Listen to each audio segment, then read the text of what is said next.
Hey everyone, welcome back. Thanks for joining me once again. It's Wednesday, October 9th, 2024. And you know what that means? We're coming to you from the stable out here in Monty Lake, BC. I'm your host, Sean Tomlin, and this is Upon Further Review with yours truly. All right, well, if you're new to the show, we usually break down all the action that happened over the week, last week, and we're going to start with that right now. We had the Thursday night football game, which was the Bucks. They ended up losing to the Falcons, 36-30. What a game! Joe, I can't remember. Anyways, he kicked a field goal, went to overtime. Then the Falcons, they end up getting that coin flip. They win. They go to take it down the field. Drake London, after they get stopped, I think it was like 2 times in a row. It was looking like nothing was going to happen. Drake London catches this huge bomb. Good job for starting him this week, Simon. Good pickup. And, well, he comes down, takes a really hard hit. He has to go out for 1 game. Well, nobody knows him. Mr. Hodge comes on in. No one's protecting him. No one's looking at him. Bam, goes 40 yards, wins the game in overtime. What a thrilling finish. That was probably the best game, not only of the week, but of the season entirely. And then we move on to Sunday. Action started all the way across the pond in London with the Jets losing to the Vikes 23-17. Personally, didn't watch it. Was not up. Kind of forgot. Kind of saw the highlights when I woke up and I was going to turn on Red Zone. Did not see a lot of other news with the Jets after that game, which we'll get into later. On their next matchup, in regular time, not 4 o'clock, 5 o'clock in the morning, whatever that game was. The Jags ended up beating the Colts 37-34 with a field goal at the end of the game. That was kind of a kick in the pants for me. I was getting pretty stoked, seeing the Colts doing some good things, seeing Joe Flacco just ripping it up, and no, they just couldn't keep it going. Unfortunately, and I think it's like 10 years or something like that, the Colts have never won in Jacksonville, which is just ridiculous. I think the last time it was Andrew Luck was the quarterback. All right, going on, the Panthers lost to the Bears 36-10. Kind of a given. The Panthers, they had that 1 good game with Andy Dalton, and besides that, the Panthers are the Panthers and they suck. Ravens beat the Bengals 41-30. That was an awesome game. Jamar Chase had a huge game. I think it was like 192 yards and a touchdown. And T. Higgins got in the action as well. He had 2 touchdowns. I don't think he broke 100 yards, though. Next, we had the Bills. They lost to the Texans 23-23, which was actually a pretty good game. C.J. Stroud was looking unbelievable like he has since he came into the league. Unfortunately, he's in my division. Yay! Then we had the lowly Dolphins beating the crappy Pats 15-10. And I'm pretty happy about that because, as I've stated before, I absolutely hate the Patriots. I hated Bill Belichick. Kind of like him a little bit now that he's not like doing anything. But I still hate Tom Brady. I just can't stand that man. And then they just happened to be on the Patriots. And they fucking were always goddamn just right there. Peyton and Brady just going at it all the time. So I hate him. And his stupid tuck rule and deflating footballs and all that other fun shit. Next we had the Browns losing to Washington 34-13. If this was a couple years ago and you'd be saying, oh, Washington's been doing really good, you'd be like, I don't believe you. But they actually have a really good quarterback, a really good system. They got a really good offensive coordinator and a good coach going now. The team's looking really awesome. Probably one of the best offensive lineman performances of the week that I saw. It was just a really entertaining, good match. And some people are even saying, I know it's a little bit early to be talking about NFL MVP, and he is a rookie, but Daniels has definitely been in the conversation for that, at least the past week or two now. Really great game. Then we got the Broncos beating the Raiders. This one's a little interesting because a few people and myself are going to be going down to the Raiders and Broncos game in Las Vegas this November, which we are going to be doing an episode while we're down there. So it was good to see what they were looking like, what the matchup might look like. I guess they've had a long history. I don't really follow the Broncos or the Raiders too much, as I probably should. But honestly, they don't really have a lot of anything right now, so it's like, yay. But it's going to be a fun time in Las Vegas. Get to see that game. Maybe I'll send some footage from inside the stadium, things like that. But the Broncos beat the Raiders 34-18, and I can't remember. It was, I think it was Patrick Surtain almost took a interception back of 90 some odd yards. So that was pretty entertaining. Or did he take it back? I can't quite remember. But it was a really great play, really awesome to see. There was another game that happened. I think it was the Seahawks and the Giants, and he had a play somewhere similar to that. We'll get to that in a second here. The Cards beat the 49ers 24-23. Didn't see that one coming. Apparently the Cardinals are better than the 49ers. I don't think so. I think there's something going on with the 49ers, but they're going to turn it around. They got a pretty talented roster. The Packers beat the Rams 24-19. And then, just like I was saying, the Giants beat the Seahawks 29-20, which it's the Giants, and they're the Seahawks. I definitely 100% did not see that one coming. But there was a play in that game. I can't remember if they were going for it on 4th and 1 or if they were kicking a field goal. Anyways, I think they were kicking a field goal, and it got blocked, and he took it back 102 yards for a touchdown. So it was a pretty awesome play by the Giants there. It was actually a pretty entertaining game to watch. We'll move on to Sunday Night Football. We had the Steelers lose to the Cowboys 20-17. It wasn't much. I didn't really think either team looked really great or stood out. But the Cowboys were able to pull it out, so good for them. Hopefully they get out of this little bit of this funk that they've been in the past, I think it's about 2-3 weeks now.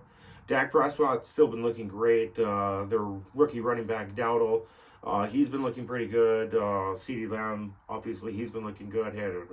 I think it was last game, he had an amazing catch right on the sideline. Yeah, it was that last game against the Steelers. Just two guys, double coverage, just a beautiful pass. Beautiful catch right on the sideline there. We'll move to Monday Night Football. The Saints lost to the Chiefs, and they lost Derek Carr, 26-13. It was a rough one to watch. I really thought the Saints were going to be able to come back in that one, kind of show up the Chiefs. But the Chiefs were able to outlast them because they just have a really talented team. All right. So now we're going to get into my picks. I've been picking all the games, and we're going to see overall record. I'm 17-13 for my picks. Last week I was 8-5. Those picks for this week, though, I'm hoping that I do a little bit better than what I have been doing. We got the Thursday Night Football game, which is the 49ers versus the Seahawks. Then we're going to move on to Sunday. Oh, by the way, Thursday Night Football, I'm taking the 49ers to win that one. I think they're going to come out of their funk that game. Sunday, we got the Colts versus the Titans. Obviously, I take the Colts. We got Jags versus the Bears. Jags are still horrible, although they beat my fucking Colts last week. I don't know fucking how. Why do we always lose in Jacksonville? Like, that doesn't make any sense. Anyways, so the Bears, I've got them winning. Bucks versus the Saints. Last time these guys played, it was quite an entertaining matchup. So, as much as I want to say the Saints' car is in there, so I'm going to take the Bucks on that one. We got Steelers versus Raiders. Raiders aren't going to have Devontae Adams. They're starting Aiden O'Connell. I just see that as a win for the Steelers. They've had a really good defense this year. We got Lions versus the Cowboys. I'm taking the Cowboys. Lions are a tough team, but I think the Cowboys are going to, same thing, they're going to come out of their funk this weekend and really start to show the NFL, like, who they really are. We got Commanders versus Ravens. Initially, I was thinking of taking the Ravens, but I think I'm going to go with the Commanders on this one. Commanders have been looking really awesome. So have the Ravens, but Jaden Daniels has just been really, really good. So it's kind of hard to bet against him. So taking the Commanders in that one. Then we got the Browns versus the Eagles. Obviously, that's the Eagles because the Browns are just horrible. Falcons versus the Panthers. Panthers are just a disaster, so obviously the Falcons. Cards versus the Pack. I think the Pack got the edge in this one. Texans versus the Pats. Well, the Pats are the Pats. So, and I hate them. So, Texans, kick their ass. That's why I'm taking you. Chargers versus the Broncos. Obviously, I'm going to take the Chargers in this one. I think they're just a better team overall. Broncos have been, pretty stellar on defense the past few weeks, but I don't see them keeping the momentum going. They got a tough matchup against the Chargers. So, got to go with the Chargers on that one.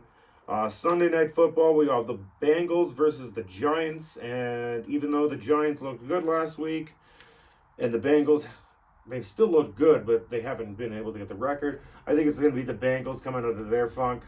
Monday Night Football, we've got the Bills versus the Jets, and with all the stuff that's going on with the Jets right now, I'm going to be taking the Bills on that one. All right, let's move to our top threes at all positions this week. QBs, we had Joe Burrow with 46 plus points. Well, when you throw to Jamar Chase and T. Higgins that much, you're going to get a lot of points. Kirk Cousins, 45 plus points. Like I said before, he had an amazing matchup on Thursday. Lamar Jackson had 41 plus points and an awesome matchup against the Bengals. I think he had 4 TDs in that matchup. Just a great game for him. Tank Bigsby against my Colts had 26 plus points. He had a pretty good game. He was actually looking like the more dominant back out of him and ETN. Next, we had Swift getting 20 plus points, or actually just 20. And then we had Lamar. I'm talking about Lamar and not talking about him anymore. Kareem Hunt had 19 plus points in his comeback game with the Chiefs. Wide receivers, obviously Jamar Chase had a great day, and he led in points with 43 plus points. We had Drake London with 34 plus points, catch in from Cousins on Thursday night, of course. We had Mr. Mooney with 32 plus points. Now we'll move over to our tight ends. Tucker Kraft with 25 plus points for the Packers there. That was a good game for him. Bowers, 24 plus points for the Vegas Raiders there. And then we had George Kittle, my team, for the 49ers, getting 20 plus points.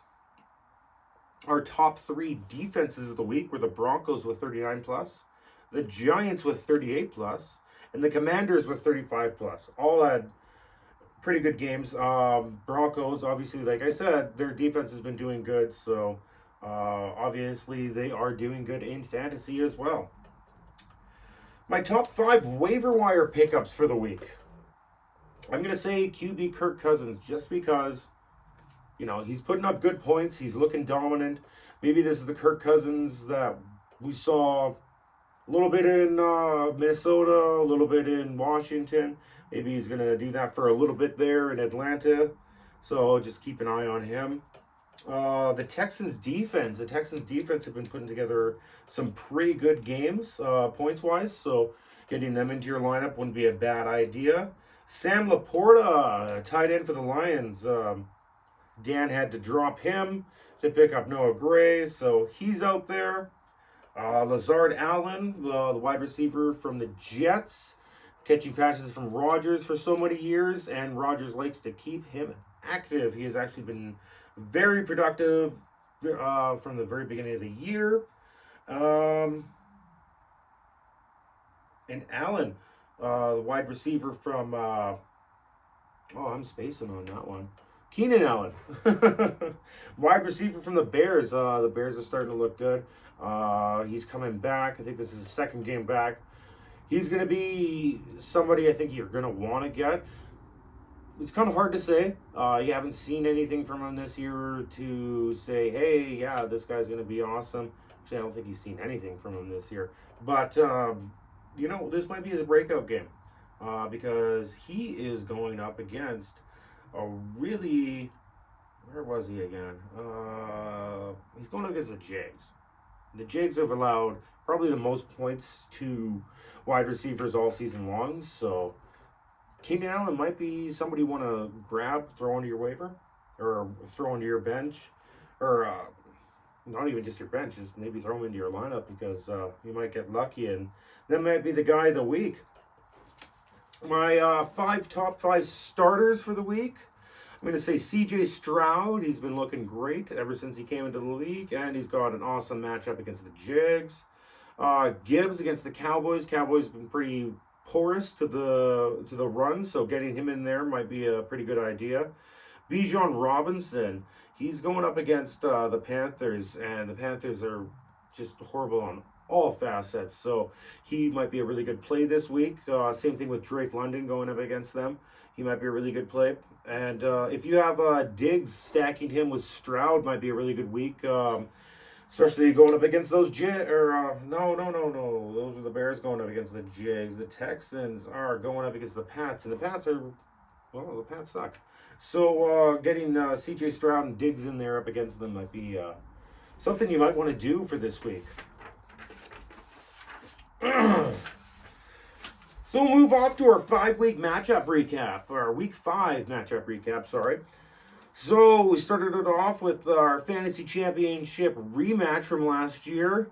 The Monty Lake Colts, my team, versus Protect Your Holes, Ty's team. It was a 130-85 to 78.15 beating by myself against Ty. I was led by Shaheed with 19 plus points, and Kittle with 20 plus. Ty, you were led by the Pats defense at 21 plus points, and Kenneth Walker with 14 plus. Next, we had Tropic Thunder, Les's team. He beat G-Spot, Graham's team. Graham was the 2022 champion. He beat him 152.95 to 143.60. Large in part because he had Jamar Chase, which is one of his top performers this week with 44 plus points. And the Steelers defense with 28 plus points.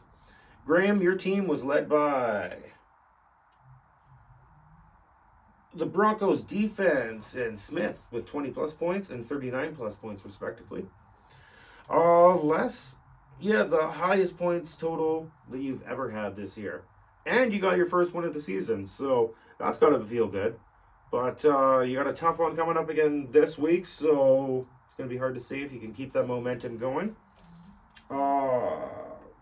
Next, we have the Mark Davis Bull Cut. Simon's team. He beat GB Packers, Shane's team, 172 to 110-10. Simon, your team was led by Baker Mayfield with 30 plus, and Drake London 34 plus. Shane, your team was led by Jordan Love with 20 plus, and Trey Sermon 18 plus points. That was a nice pickup to go instead of Jonathan Taylor because he was out. Simon, you scored the most points in the league this week.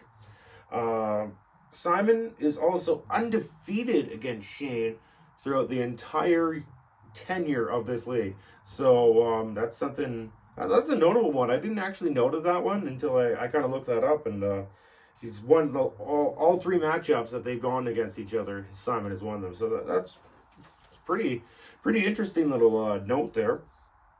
Then we had Caden's team, Golf is Better. He lost past the Dutch Dan's team, 134-25 to 130-70. Caden, your team was led by the Seattle Seahawks defense, 23 plus, and Zay Flowers with 20. Dan, your team was led by Brandon Ayuk, 23 plus points. Good thing they spent all that money on him, and now he's starting to finally show why they did. And DJ Moore, 28 plus points. He had a good game there. Um,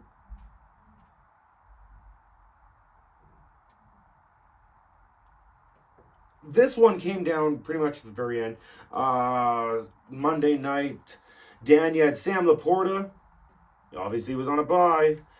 You had to drop him because he didn't want to drop anybody else. He picked up Noah Gray, and he got you just enough points to beat Caden, which was pretty cool to see. Pretty interesting. Unfortunately, Caden, you were no longer undefeated, so move on to this week and see if you can get get a W. Put that one back up on the board. Then we have the next one. Nathan's team, Billy Bob Jr., beating Andy Reid Anelbeed, Lawson's team. I'm going to say that again. I fucking hate that name. You beat Lawson 167 to 136.60. Your team was led by Lamar Jackson, 41 plus points, and T. Higgins with 29 plus points. Lawson, your team was led by the Bears defense with 33 plus points, and Mike Evans, 23 plus points.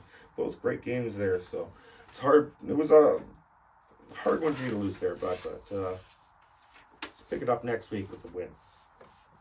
Or not. I don't really know. So next week, week 6, our matchups are going to be myself versus Graham. Graham's sitting at 3-2. I'm sitting at 2-3. I'm coming for you, Graham. Coming. Then we got Caden versus Ty. 4-1 versus 1-4. Caden, he's going to look to avenge that loss from last week, and Ty is going to look to improve his record a little bit. Dan, you're going up against Nate. Dan, you're 3-2. Nate, you're 4-1. Nate's going to look to see to keep the good times rolling against Dan this week, or is Dan going to put a second loss on to Nate's record for the season? Then we got Simon. You're sitting at 2-3. You're going to be going up against Lawson, sitting at 3-2. So that should be a good matchup. Win by Simon. Those two guys are tied. 2 different divisions, but, you know, it's always good to get a W. Then we got Shane. You're going to be going up against Les. Les, you got your first win of the season. Now you're sitting at 1-4. Shane, you're at 2-3. So Les is going to see if he can keep the good times rolling this week. All right. We're going to get into our injuries in our finishing up segment here. So, injuries to note. Mixon, he's got an ankle injury. He didn't practice today. Downs, he's got a toe injury. He didn't practice today. He's kind of looking doubtful. Jonathan Taylor, ankle, didn't practice. That one's kind of up in the air. That's going to be more of a game time decision. Jalen Warren, ankle, limited participation in practice today. James Cook, foot/toe kind of injury thingy, didn't practice today, but he's looking like he might start again this weekend, so keep that one in mind. Derek Carr, he's probably going to be putting on IR. He's got an oblique injury, so he's going to be at least out 4 games. Nico Collins, he injured himself, got a hamstring injury. He is on IR, so he's going to be missing 4 weeks for sure. Pittman, he didn't practice today, back injury. Might be putting him on IR. It's looking like he's going to miss a few games, so that's a tough blow for the Colts with Downs and Pittman going to be possibly out this week. Shakir for the Bills, he's got an ankle injury. He didn't practice today. Malik Neighbors, he's got a concussion still. He's still in protocol, so that's going to be one to monitor. Adams, he has got a hamstring injury, and it's looking like he is not going to be playing this weekend, and he didn't practice today. All right, and our finishing up segment now. I didn't really do that great of one last week, so we got Robert Salin out as the coach in New York. That's kind of an interesting one. I thought he would have gotten canned after the Jets-Broncos loss, like the loss to the Broncos there, because that was actually a really bad game, but instead it was after, actually, they had a pretty good game against an undefeated team, or at one, I think they still are undefeated, but yeah, you know what I mean. It was a weird timing for it. He's obviously one of the best defensive coaches in the league the past few seasons, so I don't think there's going to be any shortage of a place that he wants to go. The Falcons, they're looking dangerous. Uh, After their Thursday night matchup this past weekend with their win in overtime, their matchup against the Buccaneers, I think that was week 2, they just looked really good, really competitive. I think they're going to be a really good team down the stretch. I know I said that about the Jets. I still do think that about the Jets, but we'll see what's going on with this whole coaching situation. Romeo Dobbs returned to practice today. Looks like he's going to be back for this next game after he just didn't show up to practice. I think it was like 2 days in a row. So they suspended him for the week. I heard it was something about him not getting enough catches or not enough targets. Some diva crap. Is Minshew Mania over? Like, what's going on here? Minshew's now sitting and O'Connell's going in? I know he hadn't been doing great, but it's Aiden O'Connell. I think he might be better off with Minshew, but we'll see. We'll see how that goes.